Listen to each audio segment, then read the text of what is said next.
Have you ever finished a long day of work or school and wondered what you could make for dinner that's quick and easy? Well, I've made a ton of grilled cheeses, and I'm here to tell you that that's what you should do. In this speech, I'm going to explain to you how to make a grilled cheese from start to finish. I'm going to talk to you about what ingredients to use, how to prep those ingredients, and how to cook the sandwich itself. To start, you're going to need 2 pieces of bread. This bread can be white, wheat, or sourdough. It doesn't matter. You're also going to want butter, cheese. I'm choosing cheddar because that's my favorite.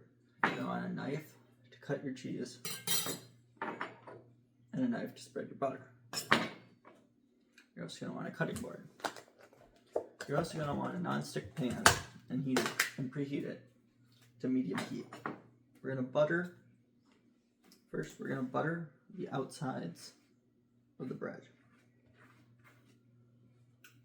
Both pieces.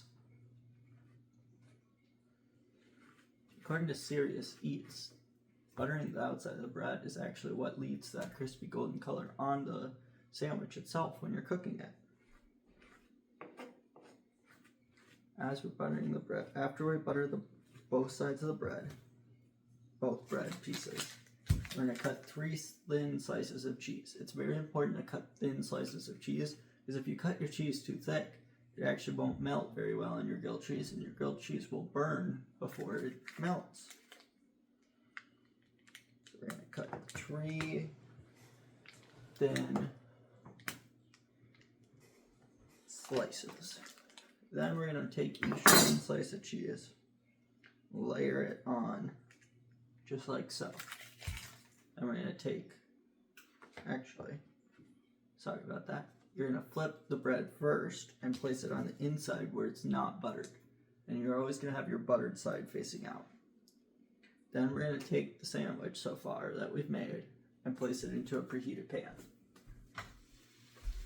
You're going to want to let that sit for about 2 minutes on each side.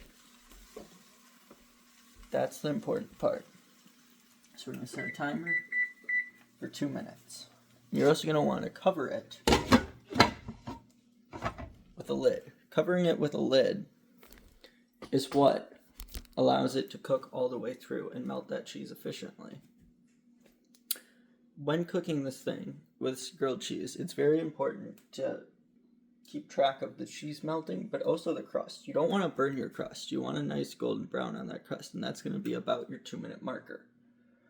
You can use other ingredients besides butter. If you want a crispier crust, use mayo. It has a higher smoke point, which allows it to handle more heat, and therefore it can lead to a crispier crust. I use butter because I like the taste.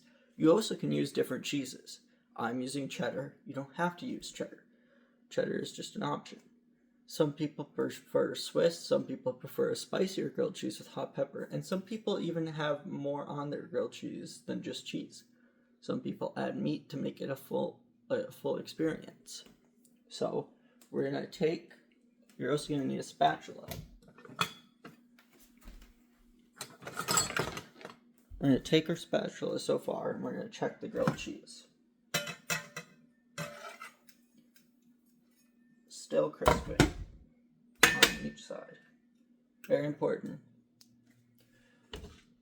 to keep the pan covered for the most part.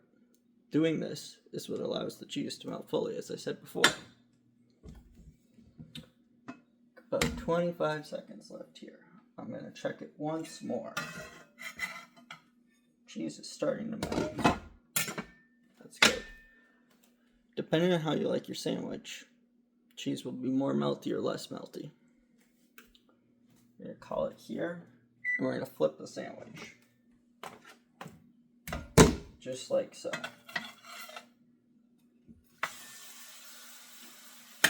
See that nice golden crust? That's what we're aiming for. I'm going to put the lid back on and cook it for a little less than 2 minutes on the other side. It's going to take slightly less time because the bread is already heated. Also, a big part of doing this is you want to put away all of your stuff. That's a big part of it. So we're going to cover our butter back up and put it away in the fridge. Then we're going to come back and check on our grilled cheese once more.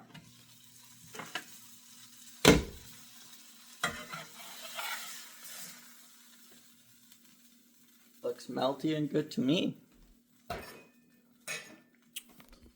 Then you're going to look at the grilled cheese. See if that's how you want it. Looks good to me. And then you're going to let it sit for 1 minute. The reason we're going to let it sit for 1 minute is it helps with that cheese pull. According to Bon Appetit, letting the grilled cheese sit for 1 minute before cutting it helps prevent the cheese from oozing out. But for the sake of this video, I'm going to cut it a little bit early. And the goal is we want to cut it diagonally like this.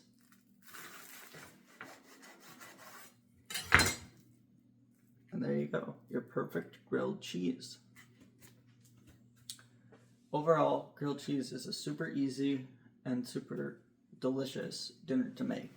And it's easy and it's good for everybody. Whether you're a student or a professional in a field, you can make grilled cheese. And this is how you do it. Thank you.